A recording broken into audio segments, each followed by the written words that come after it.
Oke, kita akan mulai kembali pembahasan tentang polarisasi atau medan listrik dalam bahan. Kita akan mengulang sedikit dari yang pembahasan sebelumnya, yaitu adanya polarisasi atau bagaimana respon atom atau molekul pada medan listrik eksternal. Jadi ada dua mekanisme, yaitu peregangan stretching dan rotation atau rotasi. Dalam pembahasan sebelumnya kita sudah membahas tentang stretching, yaitu adanya pemisahan atau pengkutupan atau segregasi, tapi tidak benar-benar terpisah, jadi hanya berkelompok muatan yang positif dan muatan yang negatif, sehingga kita mendapatkan momen dipol P yang besarnya sebanding dengan medan listrik yang kita berikan, dan konstanta kesebandingannya kita sebut sebagai polarisabilitas atomik. Nah, lalu mekanisme yang kedua yaitu berkaitan dengan rotasi, dan ini biasanya kita akan temui di molekul yang sudah mempunyai kutub listrik atau biasa disebut sebagai momen dipol permanen. Contohnya adalah molekul air atau H2O.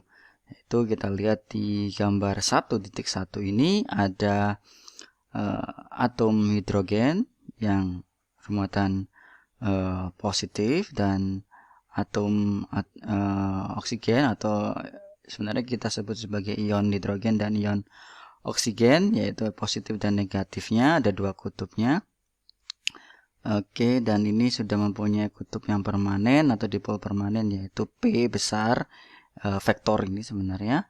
Nah, lalu apa yang kita dapatkan pada saat menganalisis tentang medan listrik eksternalnya? Oke, jika terdapat medan listrik yang seragam kita berikan kepada molekul tadi, maka ada atau terdapat gaya pada ujung kutub positif, yaitu kita lihat, kita sederhanakan dengan model ini. Di sini ada positif Q dan ini negatif Q, katakanlah gitu ya.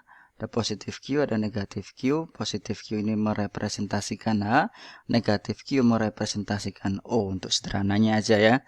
Dan kemudian mereka terpisah sejauh D. D ini adalah vektor jaraknya. Oke, vektor jaraknya. Nah, karena ada medan listrik eksternal E yang kita berikan, misalkan ke arah kanan, maka terjadi gaya F yang bekerja pada muatan positif atau ion hidrogen, yaitu F+, katakanlah kita berikan nama F+, yaitu F yang bekerja pada ujung ion positif, dan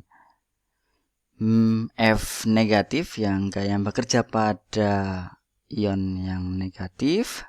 Oke, minus Q, dan tentunya arahnya berlawanan dong dengan yang arah yang F positif.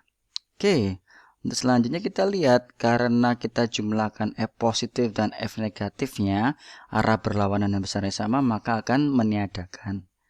Nah, tentu kita berpikir lagi, lalu kalau meniadakan gayanya apakah ada analisis berikutnya? Oh iya, kita perlu menganalisis apakah cukup di sini atau memang ada torsi. Nah, kita analisis torsinya. Torsi di sini kita gunakan N vektor.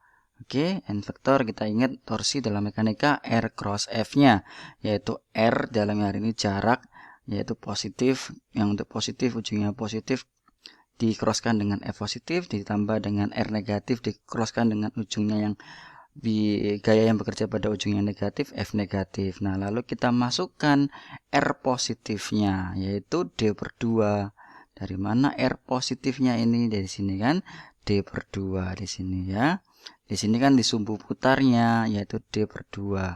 Oke, D/2 dikrosskan dengan F-nya. Sedangkan yang negatif, yaitu minus D/2. Dikrosskan dengan yang F negatifnya. F positif tentunya muatan dikalikan medan listrik. Misalnya karena di yang ujung negatif muatan negatif, maka minus Q kalikan E. Maka ini dioperasikan menghasilkan N atau torsi sama dengan QD cross E. Dan kita lihat lagi di pol P sama dengan Q kalikan D, sehingga torsinya adalah seperti ini. Oke, perhatikan bahwa torsi ini memaksa dipol P mensejajarkan diri ke E. Oke. Nah, molekul polar yang tadi itu bebas berotasi. Jadi kalau kita lihat sekali lagi di sini, maka kita lihat adanya vektor D yang dikroskan dengan vektor E. Oke, ingat sekali lagi vektor D kroskan dengan vektor E. Ingat kembali aturan cross tangan kanan, kaidah tangan kanan.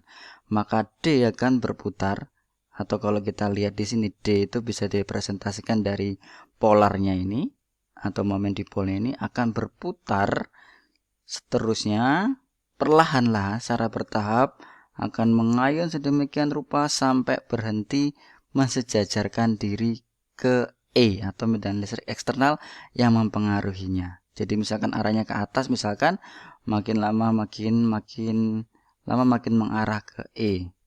Berputarnya bertahap ya, berputar akhirnya sampai ke E. Diingat lagi ya caranya untuk menggunakan perkalian vektor R cross F atau dalam hal ini D dikroskan dengan E. Oke, arah vektor D crosskan dengan vektor E. Ingat, cross yang paling besar nilainya yaitu berapa? Oke. Dan akhirnya berhenti sampai D searah dengan E. Kenapa itu bisa berhenti? Coba dipikirkan.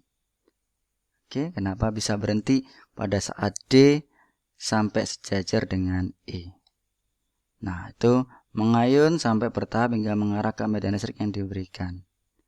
Nah, kita punya definisi kembali yaitu bahwa polarisasi didefinisikan sebagai momen dipol persatuan volume. Jadi, kalau kita punya benda volume tertentu, yaitu kita punya banyak momen-momen dipol kecil-kecil, persatuan volume kita sebut sebagai P besar. Pada saat bahan terpolarisasi artinya banyak dipol bahan tersebut mengarah ke medan listrik. Jadi misalkan kita punya dalam satu kotak gitu ya, dalam satu kotak itu ada banyak tusuk gigi yang misalkan mengarahnya berlawanan ataupun ngacak gitu ya, mengacak. Nah, tapi kita bisa searahkan semuanya ataupun beberapa. Nah, kalau semakin banyak yang mengarah ke arah tertentu yang sesuai dengan medan listrik, maka polarisasinya juga besar. Oke.